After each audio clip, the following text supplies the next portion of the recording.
പ്രധാനപ്പെട്ട വാർത്തയിലേക്ക് KMML നിയമനത്തിൽ ക്രമക്കേടെന്ന പരാതിയിൽ ക്രൈംബ്രാഞ്ച് അന്വേഷണം. കൊല്ലം ജില്ലാ ക്രൈംബ്രാഞ്ച് ഡിവൈഎസ്പിക്കാണ് അന്വേഷണ ചുമതല.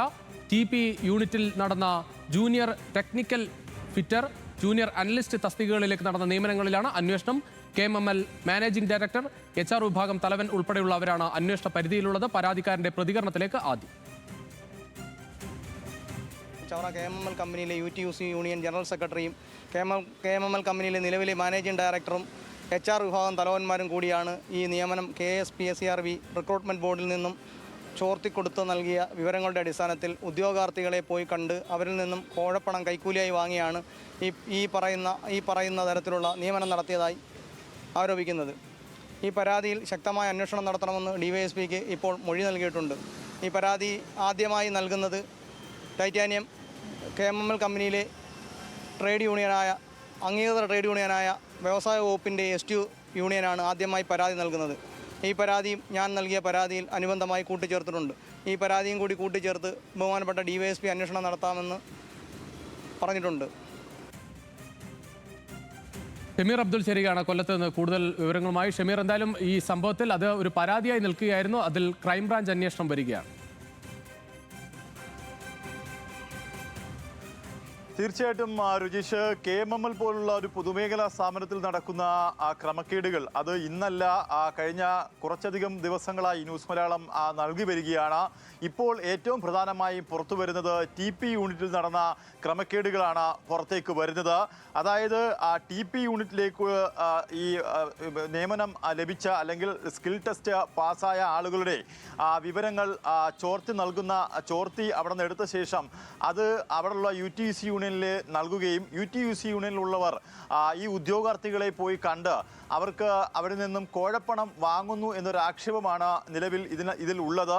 ഇതിൽ ഏറ്റവും പ്രധാനപ്പെട്ട കാര്യം, ഇവരിൽ നിന്നും വലിയ രീതിയിൽ കോഴപ്പണം വാങ്ങിയ ശേഷമാണ് ഇവർക്ക് നിയമനം നൽകുന്നത് എന്നാണ് പരാതിക്കാരൻ്റെ ആക്ഷേപം. ഇതുമായി ബന്ധപ്പെട്ട വലിയ അഴിമതി KMML നടക്കുന്നുണ്ട് എന്നുള്ളൊരു പരാതി അത് സർക്കാർ വളരെ ഗൗരവമായിട്ടാണ് കാണുന്നത്. ആ പരാതിയുടെ അടിസ്ഥാനത്തിലാണ് കൊല്ലം ക്രൈംബ്രാഞ്ച് DYSPക്ക് ഈ അന്വേഷണം നൽകുന്നത്.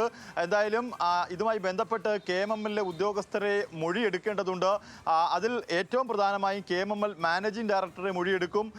ഒപ്പം തന്നെ HR വിഭാഗം തലവൻ്റെ മൊഴി ഫോണിലൂടെ സ്വീകരിച്ചിട്ടുണ്ട്. ഒപ്പം തന്നെ UTUCയുടെ ജനറൽ സെക്രട്ടറി മനോജിൻ്റെ മൊഴിയും പ്രാഥമികമായി എടുത്തിട്ടുണ്ട്. ഏതായാലും വിശദമായ മൊഴി ഇതിൽ രേഖപ്പെടുത്തേണ്ടതുണ്ട്. ആ മൊഴി എടുക്കേണ്ട രീതിയിൽ തന്നെയാണ് അന്വേഷണ സംഘം പോകുന്നത്. DYSP സാനിയുടെ നേതൃത്വത്തിലാണ് നിലവിൽ അന്വേഷണം നടക്കുന്നത്. നിരവധി ഉദ്യോഗാർത്ഥികളാണ് ഇത്തരത്തിൽ KMML തൊഴിൽ നേടാൻ വേണ്ടി വിവിധ ടെസ്റ്റുകളിലും പരീക്ഷകളിലുമൊക്കെ പങ്കെടുക്കുന്നത്. അവർ സ്കിൽ ടെസ്റ്റ് കഴിഞ്ഞ ശേഷം ഇവരുടെ ഈ ഉദ്യോഗാർത്ഥികൾക്ക് നിയമനം നൽകാൻ ഒരു തീരുമാനത്തിലേക്ക് HR എത്തും. ആ വിവരം പുറത്തേക്ക് എങ്ങനെ പോകുന്നു എന്നാണ് പരാതിക്കാരൻ ചോദിക്കുന്നത്.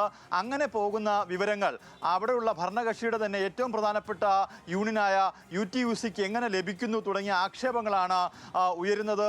ആ ഉദ്യോഗാർത്ഥികളെ നേരിൽ കണ്ട് അവർക്ക് ജോലി നൽകാമെന്ന് വാഗ്ദാനം നൽകിയാണ് ഈ ക്രമക്കേട് നടത്തിയതെന്നാണ് പ്രധാനമായും ഉയരുന്ന ആക്ഷേപം.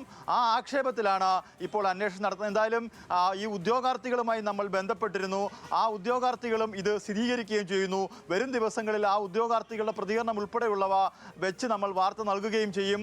എന്തായാലും ഇതുമായി ബന്ധപ്പെട്ട് നമ്മൾ ആരോപണ വിധേയനായ മനോജുമായി സംസാരിച്ചു.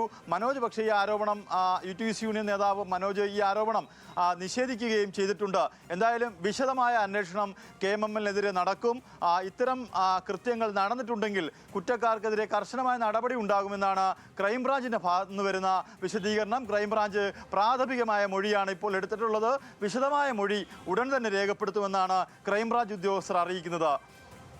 ശരി ഷമീർ, എന്തായാലും തുടർച്ചയായി തന്നെ ന്യൂസ് മലയാളം വാർത്തകൾ റിപ്പോർട്ട് ചെയ്തിരുന്നു. ഏറ്റവും ഒടുവിൽ അത് ക്രൈംബ്രാഞ്ച് അന്വേഷണത്തിന്റെ കാര്യത്തിലേക്ക് വരുന്നു. അതിൽ ഏറ്റവും പ്രധാനപ്പെട്ട കാര്യം KMML-ന്റെ MD-യും അതോടൊപ്പം HR വിഭാഗം തലവനും കൂടി ഈ അന്വേഷണത്തിന്റെ പരിധിയിൽ വരുന്നുണ്ട് എന്നതാണ്.